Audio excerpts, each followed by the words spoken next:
Hello everyone, তোমরা সবাই বুঝতেই পারছো এই জায়গাটা বেশ খুব চেনা জানা একটা ভাইরাল জায়গা। তো আমি আজকে এসেছিলাম, ভাবলাম এই দিকটা আমি কোনোদিনই আসিনি। তো এত বেলা হয়েছে বাট আমি কোনোদিনই সত্যি বলতে আসিনি।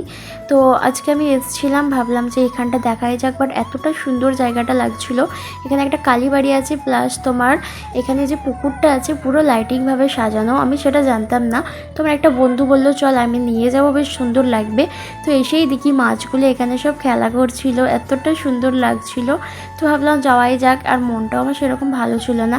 তো এসব মাছ ফাছ দেখে সত্যি আমার মন ভালো হয়ে গিয়েছিল। তো তোমরা কারা কারা এসেছো একটু কমেন্টে জানিও। আমার খুবই ভালো লেগেছিলো জায়গাটা। আর পুরো পুরো পুকুরটা জুড়ে লাইটিংভাবে সাজানো, আর পুরোটাই বেশ মার্বেল দিয়ে পুরোটাই টালি টাইপের বসানো। তো আমি ভাবলাম পুরোটাই ঘুরবো, বাট আমার শরীরটা খুব একটা ভালো ছিল না, তাই আমি পুরোটা ঘুরতে পারিনি। তো তোমরা কারা কারা এসেছো একটু কমেন্টে জানিও। তো আমার সত্যি খুব ভালো লেগেছে, পুরোটাই লাইটিংভাবে সাজানো। আর এখানে সত্যি কথা বলতে গেলে আমি ভেবেছিলাম তো পুরোটাই ঘুরবো, বাট আমি পুরোটা ঘুরে নিয়ে এসে বসে পড়েছিলাম কিছুক্ষণ, মাছগুলো দেখছিলাম। আর সত্যি খুবই সুন্দরভাবে সাজানো। টাটা।